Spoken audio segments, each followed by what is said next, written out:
kenapa orang Islam nggak boleh melihara anjing. Nah, anjing selain suka dipakai buat ngatain orang, anjing itu adalah hewan yang nggak boleh dipelihara sama orang Islam. Alasannya kenapa? Nah, biasanya kita dikasih tahu karena anjing itu najis.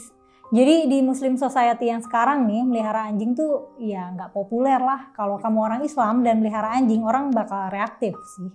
Tahu nggak Hesti Sutrisno, wanita bercadar yang rawat 70 anjing? Kan kontroversial tuh. Nah, coba kalau dia bukan Muslim, kayaknya orang nggak akan reaktif sih.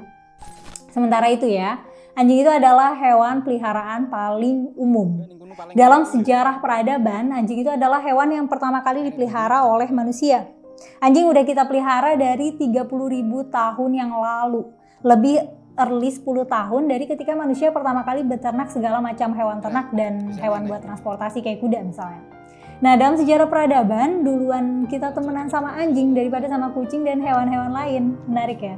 Kalau lihat dari perspektif ini, rasanya pertanyaannya jadi geser dari yang kok orang Islam pelihara anjing, jadi pertanyaannya kok orang Islam nggak pelihara anjing?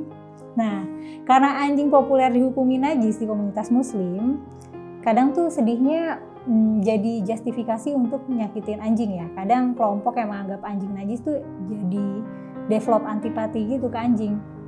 Nah, gimana ceritanya hewan yang merupakan hewan pertama yang dipelihara manusia jadi hewan yang nggak boleh dipelihara dalam Islam? Jadi produk hukum Islam itu kan adalah hasil sintesis dari teks ya. Teks primary-nya Quran, secondary-nya hadis atau riwayat Nabi dan sahabat. Nah, untuk bisa mengerti perspektif ulama dalam memproduksi fatwa, mau nggak mau kita harus look through teksnya. Kalau soal anjing najis, sebenarnya kan nggak ada pernyataan eksplisitnya di Quran maupun riwayat ya. Anjing dihukumi najis itu karena riwayat yang isinya memerintahkan untuk membasuh wadah bekas makan anjing kalau kita mau pakai wadah itu lagi. Kalau bahasa populernya mungkin gini ya, kalau anjing makan di piring kamu, piringnya cuci ya, yang bersih banget, kalau bisa pakai sabun dan bilas 7 kali. Nah, dari riwayat itu banyak dari ulama yang nyimpulannya jadi, oh harus dicuci, segitunya berarti karena air liurnya najis.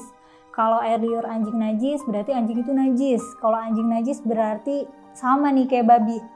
Terus kalau kena babi, jadi harus cuci 7 kali juga.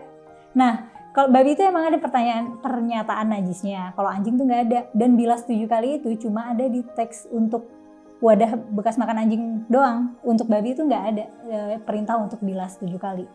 Tapi somehow hasil ijtihad ulama fikih itu anjing sama babi end up berada di kategori najis berat. Dan cuma mereka berdua doang nih yang masuk kategori najis berat. Perlu diperhatikan kalau pada zaman Nabi air tuh mahal ya. Gak bisa mandi sering-sering. Wudhu kalau mau sholat tuh satu orang cuma ngabisin air segini doang. Sebanyak air yang bisa ditampung 2 tangan. Gak kayak kita yang wudhunya di keran yang deras banget ya.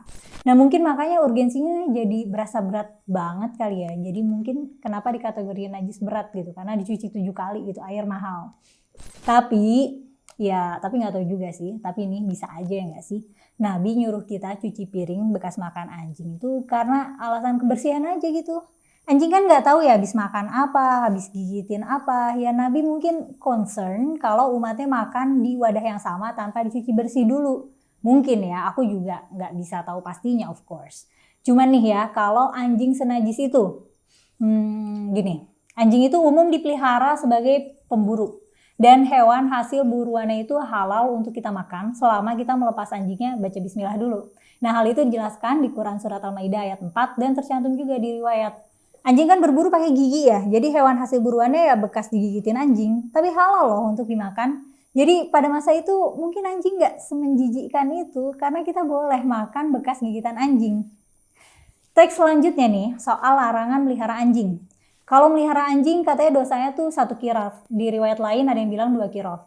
Nah, qiraf itu kayak gunung besar, jadi melihara anjing tanpa untuk keperluan berburu dan keamanan dosanya segunung. Meanwhile, familiar nggak sama kisah Ashabul Kahfi? Kisah para penghuni gua yang ada di surat Al-Kahfi. Kisah ini juga ada di Alkitab, sebutannya tapi bukan Ashabul Kahfi, sebutannya Seven Sleepers ya, karena mereka ceritanya tidur gitu di dalam gua selama 308 tahun. Nah mereka ini punya piaraan yang legend dan piaraan itu anjing. Para pemuda yang tidur lama banget sampai ratusan tahun di gua ini udah dinyatakan auto surga nih. Mereka udah dijamin surga sama Tuhan. Nah gimana? Para pemuda yang auto surga ini peliharaan anjing. Ya nggak tahu sih itu anjing pemburu atau penjaga atau apa. Ya udahlah ya, bisa aja itu anjing pemburu. Oke, lanjut nih. Ada cerita lagi. Ada seorang pemuda Bani Israel, dalam riwayat lain katanya seorang perempuan pezina. Alkisah dia ketemu sama anjing yang kehausan dekat sumur. Terus dia masuk sumur dan ambilin minum buat anjing itu. Nah, karena perbuatan baiknya itu dia dikasih golden ticket buat ke surga. Itu ngasih minum doang loh, bisa cus langsung ke surga kalau mati kelak. Nah, tapi gini deh, kalau misalnya itu orang mikirnya bukan, wah kasihan nih anjingnya aus, kasih minum deh. Tapi dia, wah anjingnya kasihan gak ada yang urus, aku pelihara deh. Tapi the problem is, kalau ngasih minum anjing masuk surga, kalau melihara anjing dosanya segunung. Kan kalau kita melihara anjing gitu, kita bisa memastikan terus anjing itu gak kehausan dan kelaparan ya. Tapi dosa nih masalahnya. Tapi ngasih minum sekali surga nih, jadi gak tahu deh gimana ya. Lanjut lagi, ada teks lain nih.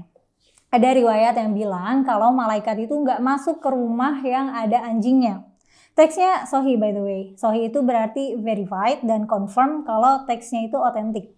Riwayat ini memperkuat alasan kenapa melihara anjing itu nggak boleh. Nanti malaikat nggak mau ke rumah kita. Nanti rumah kita jauh dari berkah atau berkat. Nah, konsep berkah ini emang konsep abstrak yang populer dalam perilaku kita beragama ya. Dalam pembuktiannya sih ya nggak bisa. Kita nggak bisa membuktikan sesuatu itu berkah atau enggak. Ya dirasa-rasa aja. Nah, kembali ke topik anjing bikin malaikat menjauh. Jadi gini, ada juga riwayat yang menunjukkan kalau anjing tuh biasa bolak-balik masjid, nongkrong di masjid, kadang pipis segala. Tapi Nabi dan para sahabat tuh chill aja, nggak musir dan nggak langsung bebersih langsung gitu. Nah, itu menunjukkan kalau interaksi antar manusia dan anjing tuh biasa aja pada saat itu ya nggak sih? Nah, terus berarti kalau di masjid Nabi ada anjing, malaikat nggak masuk masjid Nabi gitu? Nah, jadinya emang alasan soal nggak boleh melihara anjing nih jadi nggak konklusif sih ya. Kayak masih banyak missing puzzle-nya gitu. Ulama pun kadang rasionalisasi sendiri aja. Ada yang bilang katanya soal melihara anjing tanpa dimanfaatkan untuk berburu atau keamanan itu yang nggak ada manfaatnya, makanya nggak boleh. Tapi kan banyak ya hewan yang nggak ada manfaatnya buat dipelihara. Tapi kalau kita pelihara ya nggak dibilang dapat dosa segunung juga. Waktu kecil siapa yang pernah melihara kelomang atau anak ayam yang dicat hijau? Atau apalah peliharaan yang gak berguna lainnya. Itu kelomang kan gak bisa disuruh berburu atau jaga rumah gitu. Tapi kalau kita pelihara kan gak dosa. Nah, setelah aku cerita panjang lebar gini, kamu punya pendapat nggak? Atau ada tanggapan nggak buat aku? Atau kamu punya masukan untuk tema Forbidden Questions episode selanjutnya nggak? Tulis di kolom komentar ya. Kalau dirasa konten ini bermanfaat, like dan share juga. Subscribe juga dong supaya aku tambah semangat kontennya. Makasih sudah menonton sampai habis. Aku pamit dulu ya. Dadah.